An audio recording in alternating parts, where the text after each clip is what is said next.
Hey hello guys, இந்த வீடியோல my little ஹாப்பினஸோட 8வது எபிசோட் தான் பார்க்க போறோம். எபிசோடோட ஸ்டார்டிங்ல இந்த சீஃப் டாக்டர், அதுக்கப்புறம் நம்ம ஹீரோ, அப்புறம் ஹீரோயினா ஒன் சைடு லவ் பண்ணிருக்கேன் இந்த சோ, அதுக்கப்புறம் கூடவே நம்ம கசின் சொல்லி எல்லாருமே உட்காந்துருப்பாங்க. இப்ப சீஃப் டாக்டர் வந்து ஒரு இன்ஃபார்ம் சொல்றாரு. என்னன்னு பார்த்தா இவங்களுக்கு ஏதோ ஒரு காம்படிஷன் இருக்கு. சோ அதுக்கு வந்து மெயினே பாத்தீங்கன்னா நம்ம ஹீரோவோட ஃப்ரெண்ட் ஒருத்தர் இருப்பார்ல, சோ அவரு தான். ஆனா அவரு வந்து ஏதோ ஃபேமிலி இஷ்யூன்னு சொல்லி வரமாட்டேன் அப்படின்னு சொல்லிடுவாரு. ஆனா அங்க போறதுக்கு ஒரு 4 பேர் வேணும். யாரை யோசிக்கலாம், யாரை போடலாம் அப்படின்னு சொல்லி யோசிச்சுட்டு இருக்கும்போது இப்ப நம்ம ஹீரோ என்ன சொல்றாருன்னா, நம்ம ஏன் காங்கராங்க போடக்கூடாது அப்படின்னு சொல்லி நம்ம ஹீரோ என்ன சொல்றாங்க. அதை கேட்டோன்னே இந்த சூக்கு பாத்தீங்கன்னா செம்ம கோவம் வருது. இருந்தாலும் அப்படியே கட்டுப்படுத்திக்கிறா. இப்ப ஓகே, இதுவே நல்லா தான் இருக்கு, அவளுக்கு எல்லாம் தெரியும்ல அப்படின்னு சொல்லிட்டு இப்ப அவ்வளவுதான் முடிஞ்சு, அவளையே கூட்டிட்டு போயிருங்க அப்படிங்கிற மாதிரி சொன்ன உடனே இப்ப நம்ம ஹீரோயின் வந்து ஹீரோட்ட சொல்றாங்க, நான் உங்களுக்கு என்ன பாவம் பண்ணேன்னா டாக்டர் கூட கிடையாது, சும்மா கோட்டு போட்டுட்டு இங்க நிக்கிறேன் அப்படிங்கறக்காக என்னையும் சொல்லிட்டீங்களே, நாளைக்கு வந்து என்ன ஏதாவது கேள்வி கேட்டா நான் என்ன சொல்லுவேன் அப்படின்னு சொல்லும்போது நீ எதுக்கும் கவலைப்படாத, சிம்பிள் தான், நான் உனக்கு எல்லாம் சொல்லி தரேன் அப்படிங்கிற மாதிரி நம்ம ஹீரோயினை சமாதானப்படுத்திட்டு இருக்கும்போது இப்ப அந்த இடத்துக்கு கசின் வரும். கசின் வந்து அப்ப இன்னைக்கு நைட் நம்ம எல்லாமே ஒன்னா போய் படிக்கலாமா அப்படிங்கிற மாதிரி சொல்லிட்டு இருப்பான். சரின்னு சொல்லிட்டு அன்னைக்கு நைட் பாத்தீங்கன்னா நம்ம ஹீரோயினோட ஃப்ரெண்டோட ஹோட்டல் இருக்குல்ல, சோ அந்த ரெஸ்டாரண்ட்ல தான் வந்து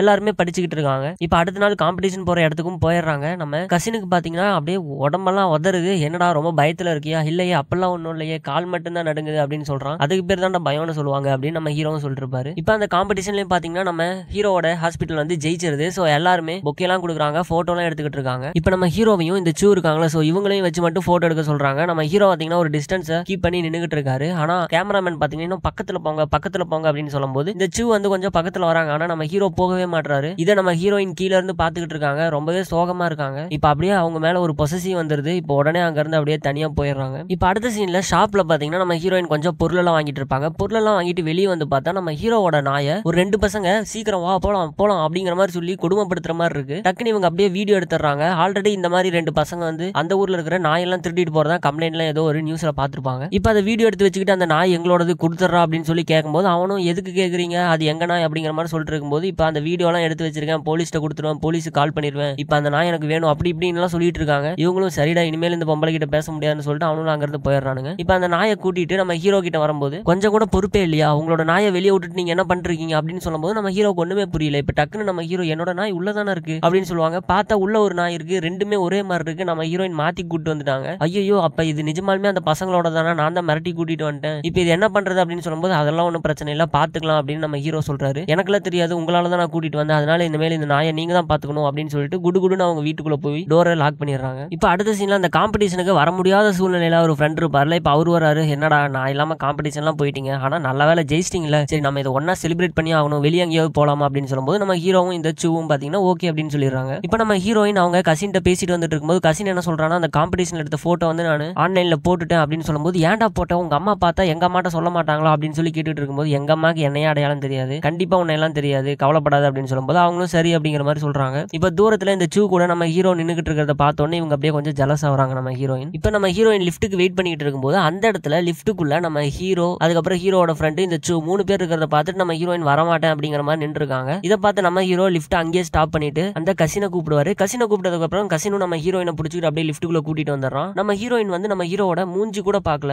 ஏன் இந்த மாதிரி அவளை அவாய்ட் பண்றா அப்படிங்கிற மாதிரி நம்ம ஹீரோ அப்படியே யோசிச்சுட்டு இருப்பாரு. இப்ப லிஃப்ட்ல இருந்து வெளியே வந்த உடனே டக்குனு நம்ம ஹீரோயினை கூப்பிட்டு இதனால என்னை அவாய்ட் பண்ற, அது மட்டும் இல்லாம பிரேக்ஃபாஸ்ட் கொடுக்கலான்னு வந்து அந்த இடத்துல எனக்கு வேணான்னு சொல்லி எழுதிருக்க அப்படின்னு சொல்லுவாங்க. நான் இல்ல, நான் சமைக்க கத்துக்கிட்டேன் அப்படின்னு நம்ம ஹீரோயின் சொல்லும்போது அதுக்குள்ள நீ சமைக்க கத்துக்கிட்டியா, ஏன் இந்த மாதிரி போய் சொல்ல, ஏன் என்னை அவாய்ட் பண்ற அப்படிங்கிற மாதிரி சொல்லி நம்ம ஹீரோ கேட்டுக்கிட்டு இருப்பாரு. அதெல்லாம் ஒண்ணும் இல்லையே, நீங்க என்னோட நெய்பர் தானே, நான் எதுக்கு உங்களை அவாய்ட் பண்ணணும், நீங்க ஏதாவது என்னோட பர்சனல் ரிலேஷனா இருந்தா நான் உங்களை அவாய்ட் பண்ணலாம், உங்க மேல எனக்கு என்ன கோவம், நான் நல்லா தான் இருக்கேன் அப்படின்னு சொல்லிட்டு இருக்கும்போது ஓ அப்படியா, நான் வெறும் நெய்பர் தானே, சரி ஓகே, நம்ம அந்த சேலஞ்சில் வின் பண்ணோம்ல, இப்ப நம்ம வெளியே போறோம் வரியா அப்படின்னு சொல்லும்போது நீங்க போய் செலிப்ரேட் பண்ணுங்க டாக்டர்ஸ் எல்லாம், நான் எதுக்கு வரணும் அப்படின்னு சொல்லி கேட்பாங்க. அதான் உன்ட்ட சம்பளம் எல்லாம் இருக்குல்ல, வர வேண்டியதானே அப்படின்னு கேட்கும்போது சம்பளத்தை எடுத்து உள்ள வச்சுட்டு இப்ப என்கிட்ட பணம் இல்லை, நான் எப்படி வருவேன் அப்படிங்கிற மாதிரி கேட்டுட்டு இருப்பாங்க. இந்த பக்கம் நம்ம ஹீரோயினோட ஃப்ரெண்ட் தான் காமிக்கிறாங்க. அவங்களும் அவங்களோட ரெஸ்டாரண்ட்டை ப்ரமோட் பண்றதுக்காக இந்த நோட்டீஸ் எல்லாம் வச்சு வர போறவங்களுக்கு எல்லாம் கொடுத்துக்கிட்டு இருக்காங்க. இப்ப அவங்க சில சிக்கன்ஸ் எல்லாம் எடுத்துட்டு வந்து பக்கத்தில் இருக்கிற புக் ஷாப்ல இருக்க நம்ம வான் இருக்காருல்ல, சோ அவர்கிட்ட கொடுத்து எப்படி இருக்குன்னு பார்த்து சொல்லுங்கன்னு சொல்லி அவரும் சாப்பிடுறாரு. எப்படி நல்லா இருக்கான்னு கேட்கும்போது சூப்பரா இருக்கு அப்படின்னு அவரும் சொல்றாரு. சரி ஓகே அப்ப 30 ஓன் ஆச்சு, எனக்கு 30 ஓன் கொடுங்க அப்படின்னு சொல்லி கேட்கும்போது இப்ப அவர் என்ன சொல்றாருன்னா, சரி ஓகே எப்படி சமைக்கிறது அப்படின்னு சொல்லி அதெல்லாம் தெரிஞ்சுக்கிறதுக்காக என்கிட்ட ஒரு புக் இருக்கு, அதை நீ பாருன்னு சொல்லி எடுத்து காமிக்கிறாரு. அந்த பொண்ணுக்கு ரொம்பவே பிடிச்சிருக்கு. சரி ஒரு 50 ஓன் கொடுத்துரு, அதுல 30 ஓன் நான் உனக்கு தரணும்ல, அதை கழிச்சுட்டு 20 ஓன் கொடுத்துருன்னு சொல்லி கேட்ட உடனே இவனும் 20 ஓன் எடுத்து கொடுத்துட்டு வெளியே வரா. வெளியே வந்தோடனே அசிஸ்டன்ட் கேட்கறான், என்ன மேடம் அந்த சிக்கன்ல வித்துட்டீங்களா அப்படின்னு கேட்கும்போது ஆமா இல்ல, நான் அதை விற்க தானே போனேன், ஆனா அவன் என்கிட்ட இந்த புக்கை கொடுத்துட்டு என்கிட்ட இருந்து 20 ஓன் வாங்கிட்டானு அப்படின்னு சொல்லிட்டு திரும்பவும் அந்த கடைக்கு போயிட்டு ஹலோ இங்க பாருங்க, எனக்கு இந்த புக்கெல்லாம் வேணாம், என்னோட 20 ஓன் கொடுத்துட்டு உங்களோட 30 ஓனையும் கொடுங்க எனக்கு அப்படின்னு சொல்லி கேட்கும்போது அதெல்லாம் புக்கை வாங்கினா திரும்ப கொடுக்க முடியாதுன்னு சொல்லி டோரை லாக் பண்ணிடுறாரு. இப்ப நம்ம ஹீரோயினோட ஃப்ரெண்ட் இருக்காங்களே, சோ அவங்க கிட்ட நம்ம ஹீரோ என்ன சொல்லியிருப்பாருன்னா, இந்த மாதிரி நாங்க செலிப்ரேட் பண்றதுக்காக டூர் போறோம். சோ அந்த இடத்துல எங்களுக்கு ஃபுட் எல்லாம் தேவைப்படும். நீ வந்த அப்படின்னா உனக்கு அந்த கான்ட்ராக்ட் கொடுப்போம். ஆனா நீ வரணும் அப்படின்னா கண்டிப்பா உன்னோட ஃப்ரெண்ட் இருக்கார்ல காங்கிறாங்க, சோ அவனும் வரணும் அப்படின்னு சொல்லி நம்ம ஹீரோ சொல்லியிருப்பாரு. அதனால தயவு செஞ்சு வா வா அப்படின்னு சொல்லி இந்த ஃப்ரெண்டும் கூப்பிட்டு இருக்க. சரி ஓகே வந்து தொலைறேன் அப்படிங்கிற மாதிரி அவங்களும் சொல்லிடுறாங்க. இப்போ ஒரு வேன்ல எல்லாருமே ஜாலியா அந்த இடத்துக்கு போயிட்டு இருக்காங்க. இப்போ நம்ம ஹீரோவோட ஃப்ரெண்ட் டாக்டர் ஒருத்தர் இருக்கார்ல, சோ அவருக்கு கல்யாணம்லாம் இருக்கும். அந்த கண்ணாடி போட்ட பொண்ணு தான் அந்த ஃப்ரெண்டோட ஒய்ஃப். சோ இவங்களும் பாத்தீங்கன்னா ஒரு டாக்டரா தான் இருப்பாங்க. இப்போ அவங்க கூட நம்ம ஹீரோயின் அப்படியே ஜாலியா பேசிட்டு இருக்காங்க. இப்போ நம்ம ஹீரோ என்ன பண்ணிருப்பாருன்னா, இந்த வான் இருக்கார்ல, சோ அவரையும் கூட்டு வந்திருப்பாரு. அவரு வந்து ஏன்டா நான் ரெஸ்ட் எடுக்கலாம்னு சொல்லி தான் என்னை கூட்டு வந்தேன், ஆனா இங்க பார்த்தா இத்தனை பேர் இருக்காங்க சொல்லவே இல்லையா அப்படின்னு சொல்லும்போது, பரவாயில்லவா என்ஜாய் பண்ணுவோம், நீ மட்டும் அங்க தனியா கடையில உட்காந்து என்ன பண்ணுவ அப்படின்னு சொல்லி நம்ம ஹீரோ சொல்லிட்டு இருப்பாரு. இப்போ அவங்க அந்த பீச் மாதிரி இருக்கும், அந்த இடத்துல போய் கேம்ப் எல்லாம் செட் பண்ணிட்டு இருக்கும்போது நம்ம ஹீரோவோட ஃப்ரெண்டு வந்து, இங்க பாரு இந்த இடத்துக்குலாம் வந்து எவ்வளவு நாள் ஆச்சு, நம்ம காலேஜ் படிக்கும் போது தான் கடைசியா வந்தோம் அப்படின்லாம் சொல்லிட்டு இருப்பாரு. இப்போ நம்ம ஹீரோயின் என்ன பண்றாங்கன்னா, அவங்க ஃப்ரெண்டு கிட்ட நம்ம ஹீரோ வரதை பார்த்த உடனே இந்த மாதிரி மேட்ரிமோனில ஒரு பையன் சொன்னல அப்படின்னு சொல்லும்போது, நான் என்னடி பையன் சொன்னேன் அப்படின்னு சொல்லி இவங்க எப்படி யோசிச்சுட்டு இருப்பாங்க. பின்னாடி ஹீரோ வர மாதிரி கண்ணை காமிப்பாரு. அட ஆமா ஆமா அவன் பெரிய பிசினஸ் மேன் ஆச்சு, ஆமா 4 பேர் இருக்காங்க, ப்ரொஃபைல் இருக்கு, நீ யாரு செலக்ட் பண்ணீங்கன்னா பேசிடலாம் அப்படிங்கிற மாதிரிலாம் சொல்லிட்டு இருக்கும்போது நம்ம ஹீரோ செம்ம காண்டா வராரு அதை கேட்டு. இப்போ இந்த சூ இருக்காங்களே, சோ இவங்களும் வந்து நம்ம ஹீரோ கிட்ட அப்படியே பேசிட்டு இருக்காங்க. உனக்கு ஞாபகம் இருக்கா நம்ம ஃபர்ஸ்ட்ல இங்க வந்திருக்கமே அப்படின்னு சொல்லி பேசிட்டு இருக்கும்போது நம்ம ஹீரோ கண்டுக்கவே மாட்டாரு. நம்ம ஹீரோயினியை அப்படியே ஏக்கமா பாத்துக்கிட்டு இருக்காரு. சோ இவங்களும் என்னடா இவன் நம்ம என்ன பேசினாலும் கேட்க கூட மாட்டானே அப்படிங்கிற மாதிரி தான் இருக்கும். இந்த சூவை பார்க்கவும் நம்ம கொஞ்சம் பாவமா தான் இருக்கும். இப்போ நம்ம ஹீரோயின் கிட்ட வந்து நம்ம ஹீரோ வந்து பேசிட்டு இருக்காரு. அப்படி பேசிட்டு இருக்கும்போது, உனக்கு பிளைண்ட் டேட் போகணும்னு ஆசையா இருக்கு அப்படின்னு சொல்லி கேட்கும்போது, அப்படிலாம் எதுவும் இல்லையே, ஆனா நல்ல பையனா இருந்தா சொல்லுங்களேன் நான் கூட போறேன் அப்படின்னு சொல்லி ஹீரோயின் சொல்லும் போது, சரி ஓகே என்கிட்டயும் நிறைய பேர் இருக்காங்க,